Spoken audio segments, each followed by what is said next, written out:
अस्सलाम वालेकुम मेरे समझदार पाकिस्तानियों। मेरा नाम रेहान तारिक है और आप मेरा यूट्यूब चैनल और फेसबुक पेज देख रहे हैं। करोड़ दरूद आका दो जहां नबी मेहरबान मोहम्मद मुस्तफ़ा सल्लल्लाहु अलैहि वसल्लम पर। इस दौर इस उम्मीद के साथ इस व्लॉग का आगाज करते हैं कि अल्लाह रब्बुल इज़्ज़त इस मुल्क के फैसला साजों के दिलों में समझदार पाकिस्तानियों के लिए नरमी पैदा कर दे। कुरान पाक में संगीन गलतियों वाले इंतहाई संगीन और मुतनाज़ बयान के बाद मुफ्ती तारिक मसूद ने एक और इंतहाई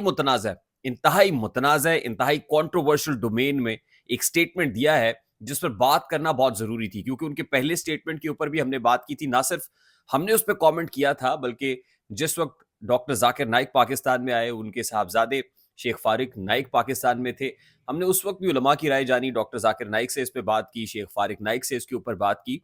और जहां भी हमने इसको काउंटर चेक करने की, वेरीफाई करने की कोशिश की, तो वहां पर ही मुफ्ती तारिक मसूद के इस स्टेटमेंट को गलत पाया जो उन्होंने कुरान पाक में संगीन गलतियों से मुतालिक दिया था कि उसमें कुछ ग्रामेटिकल मिस्टेक्स हैं।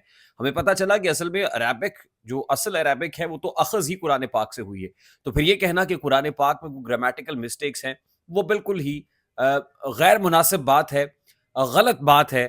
मैं तो यूँ कहूँगा लग़्व किस्म की बात है, और बेपर की इसलिए उड़ाई गई है कि किसी तरीके से अपनी मकबूलियत में इस तरह का मुतनाज़ बयान देकर इजाफा किया जा सके। बहरकैफ ये खिलवाड़ के मुतरादिफ है जो आप मज़हब के साथ खिलवाड़ करते हैं, दीन को बेचते हैं, इस्लाम के साथ खिलवाड़ करते हैं। और ऐसे बेशुमार लोग हमारे यहाँ हैं जो इसी तरह का काम करते हैं, जो रिलीजियस टच दे के और ऐसी बातें करके अपने सौदे को बेचने की कोशिश करते हैं।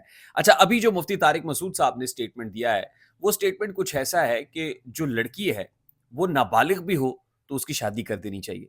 यानी बहुत छोटी उम्र में वो कहते हैं ये वालिद का फ़र्ज़ नहीं है या पेरेंट्स का फ़र्ज़ नहीं है कि वो बच्ची की आप ब्रिंगिंग करें, बल्कि वो बच्ची अपने शौहर की है।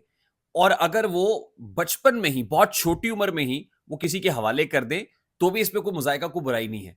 और वो कहते हैं कि बच्ची के ऊपर जो इन्वेस्ट करना है, उसकी पढ़ाई के ऊपर इन्वेस्ट करना है, ये पेरेंट्स का काम नहीं है, वालिद का काम नहीं है, ये शौहर का काम है। क्योंकि जो कुछ आपने उसको पढ़ाया है बच्ची को, वो पेरेंट्स के काम तो नहीं आना, वो तो उसके शौहर के या उसकी आने वाली जो फैमिली है, उसके काम आना है। तो इसलिए पेरेंट्स को जो है बच्ची के ऊपर इन्वेस्ट नहीं करना चाहिए, पढ़ाना चाहिए, बल्कि ये शौहर की रिस्पॉन्सिबिलिटी छोड़नी चाहिए। ये सबसे पहला स्टेटमेंट तो ये है।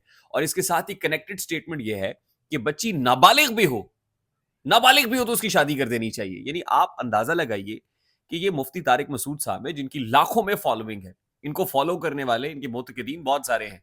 अब उनको क्या बताया जा रहा है और क्या चीज प्रमोट की जा रही है, आप जरा अंदाजा कीजिए।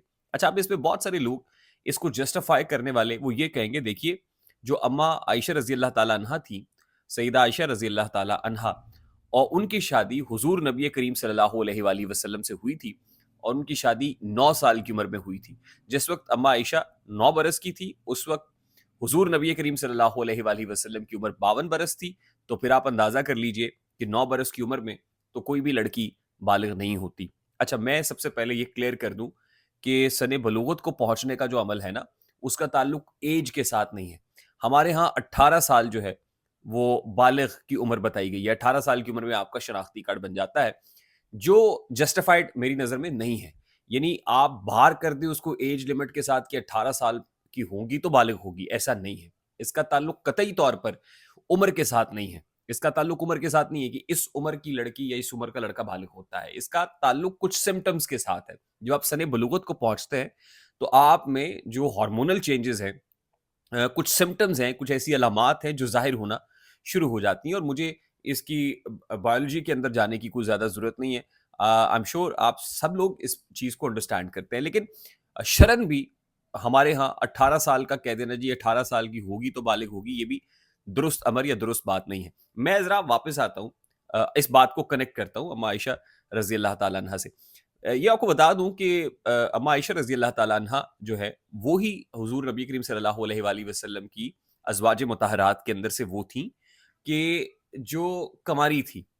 अदरवाइज तो जो भी थी, हुजूर नबी करीम सल्लल्लाहु अलैहि वसल्लम के साथ अक़द में आई, रिश्ता इज़्दिवाज में मुंसलिक हुई। वो या तो कोई बेवगान थी, बेवा थी, या फिर मुतल्लक़ा जिनको तलाक याफ्ता थी, और उसकी भी ज़ाहिर है एक सिग्निफिकेंस थी, और किसी वजह से अल्लाह ताला ने जो है उसकी हिकमत शामिल थी और रब की। और हज़रत आयशा रज़ी अल्लाह ताला अन्हा के साथ शादी के अंदर भी ये रब की हिकमत शामिल थी कि आप सल्लल्लाहु अलैहि वसल्लम की, अपने प्यारे की جو عقد میں ہے حضرت عائشہ رضی اللہ تعالیٰ عنہ کو دیا، اور اس کی وجہ ہے، دیکھیے حضرت عائشہ رضی اللہ تعالیٰ عنہ بہت ساری احادیث کی راوی ہیں. حضور نبی کریم صلی اللہ علیہ وآلہ وسلم کی آئلی زندگی کیسی تھی اس کی راوی بھی حضرت عائشہ رضی اللہ تعالیٰ عنہ ہے. اور اس کے علاوہ حضرت عائشہ ظاہر ہے ان کو حضور نبی کریم صلی اللہ علیہ وآلہ وسلم کی رحلت یا پردہ فرما جانے کے بعد 47 برس تک زندہ رہنا تھا، اور ظاہر ہے کہ اس دوران ایک لمبا سپین تھا جس میں انہوں نے ان سے رہنمائی کے لیے صحابہ کرام رضوان اللہ اجمعین بھی رہنمائی لیتے تھے، اور ان کی وہ مدرس بھی تھی. بہت ساری احادیث جو ہے اور حضور نبی کریم صلی اللہ علیہ وآلہ وسلم کی زندگی کے بارے میں بہت ساری روایتیں جو ہے وہ حضرت عائشہ رضی اللہ تعالیٰ عنہ سے منسوب تھیں. تو اس کی بہت سگنیفیکنس ہے، اس کی ایک وجہ ہے یہ کیوں ہوا تھا. اس لیے اگر کوئی جا کے اس کا کمپیریزن اس طرح سے کرتا ہے کہ جی مفتی طارق مسعود اس کانٹیکس میں یہ بات ٹھیک کر رہے ہیں، تو وہ میرا خیال ہے کہ جسٹیفائڈ نہیں ہے. دوسری بات یہ ہے کہ آپ یہ کہہ رہے ہیں کہ ایک بچی کو بہت کم عمر کے اندر کسی کے حوالے کر دیا جائے.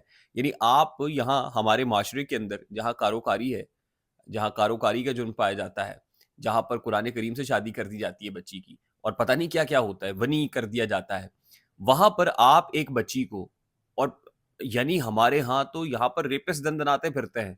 یہ بھیڑیے ہیں، آپ کسی بھیڑیے کے حوالے ایک بچی کو کر دیں، چھوٹی سی بچی کو. Is it justified? آپ پروموٹ کیا کر رہے ہیں؟ مجھے تو سمجھ نہیں آئی کہ آپ نے بات کیا، آپ نے پاک کیا ماری ہے بھائی. یہ کیا بات کر رہے ہیں حضور؟ آپ سے تو یہ ایکسپیکٹڈ نہیں ہے کہ آپ اس طرح کا کلچر یا اس طرح کی بات کوئی معاشرے کے اندر پروموٹ کریں. دوسری امپورٹنٹ چیز یہ ہے کہ ظاہر ہے بچی کو اپنا اچھا یا برا جاننے کے لیے ایک تو سن بلوغت کو پہنچتی ہے، اور اس کے علاوہ جو میچورٹی لیول ہے وہ چاہیے ہوتا ہے. وہ ایک سرٹن وقت میں تربیہ کے ساتھ بھی، تربیت کے ساتھ جس کو کہتے ہیں، اس سے بھی آتا ہے، ایکسپوئر کے ساتھ بھی آتا ہے. اور وہ تربیت بچی کی دیکھیں نا، ماں کی گود سے شروع ہوتی ہے، ماں کے قریب رہنا، گھر میں قریب رہنا. اب آپ یہ دیکھ لیجئے کہ اور اس تربیت سے مراد یہ بہت ارلی ایج میں بھی آ سکتی ہے اگر، اور اس کے لیے بھی سرٹن ایک ٹائم پیریڈ ریکوائرڈ ہے. کس لیے؟ جیسے جس وقت حضور نبی کریم صلی اللہ علیہ وآلہ وسلم رحلت فرما گئے تھے، تو حسن ابن علی کی جو عمر ہے وہ غالباً 9 سال تھی، اور اس وقت جو ہے حسین ابن علی کی جو عمر ہے وہ 7 برس تھی. اور پھر ظاہر ہے وہ گھڑ سواری بھی کرتے تھے اس عمر کے اندر، حدیث بھی بیان کرتے تھے، دینی تعلیم بھی کے زیور سے بھی آراستہ سے. ظاہر ہے ان کی تو پرورش ہی ایک ایسے ماحول کے اندر ہوئی کہ جہاں معاملہ تھا، تو تربیہ جو ہے وہ بہت زیادہ اس کے اوپر ڈیپینڈنٹ ہے. لیکن یہاں پر اس ماحول کے اندر اس کلچر یہ بات کر دینا، اور کسی بھی جگہ پر یہ نہیں ہے قرآن پاک میں بھی اور احادیث کی روشنی میں بھی کہ آپ کو بچی کی جو ہے وہ شادی ایسی عمر کے اندر کر دیجئے کہ جب وہ سن بلوغت کو پہنچی نہیں، اور چھوٹی سی عمر کے اندر، یعنی پیدا ہوتے ہی آپ بچی کو، یہ تو وہی ہے کہ دور جاہلیت کے اندر جو عرب ہیں وہ بچیوں کو پیدا ہوتے ہی زندہ درگور کر دیتے تھے، آپ بچی کو پیدا ہوتے ہی کسی کے حوالے کر دیں. تو اس لیے مفتی طارق مسعود صاحب نے یہ سٹیٹمنٹ یا تو کسی کانٹیکس میں دیا ہے، اس کا کوئی سیاق و سباق ہے. اگر کوئی سیاق و سباق ہے تو میرا خیال جس طریقے سے آپ نے پہلے کلیریفیکیشن دی تھی، آپ ذرا پھر آ کے اس کی کلیریفیکیشن کر دیں، کیونکہ یہ ویڈیو بڑی تیزی سے وائرل ہو رہی ہے، اور اس کا جو کاؤنٹر ہے وہ میں نے مناسب سمجھا کہ کرنا بہت زیادہ ضروری ہے، تاکہ ہمارے ہاں بہت سارے لوگ ایسے ہیں جو اندھی تقلید کرتے ہیں اور اس میں کہیں مارے نہ جائیں. آئی ہوپ میری بات آپ تک پہنچی ہوگی. میں نے صرف اپنا جو ہے نا وہ پبلک سروس کے طور پہ اور رسپانسبلٹی، تو مفتی طارق مسعود صاحب ظاہر ہے وہ مبلغ دین ہے، بہت سمجھ بوجھ والے آدمی ہیں، انہوں نے بہت اچھی ویڈیوز بھی کی ہیں، سب ہے. بٹ یہ کس کانٹیکسٹ میں کہا ہے، پلیز میں ریکویسٹ میری صرف یہی ہوگی کہ یہ کانٹیکسٹ جو ہے اس کا واضح کریں. اور آئی ڈونٹ نو کہ کس عالم میں، کس ماحول میں اور کس طرح سے اسٹیٹ آف مائنڈ میں بیٹھے ہوئے یہ بات کی ہے. آئی ہوپ میری بات آپ تک پہنچی ہوگی، اور پہنچ جائے تو ویڈیو کو لائک اور شیئر کرنا مت بھولے گا، تاکہ میسج جو ہے وہ زیادہ لوگوں تک پہنچے، میسج تک پہنچے. چینل پہ نئے تو چینل کو سبسکرائب کر لیجیے گا، بیل آئیکن ضرور دبائیے گا. مجھے ریحان طارق کو اجازت دیجیے، اپنا بہت سارا خیال رکھیے گا. السلام علیکم.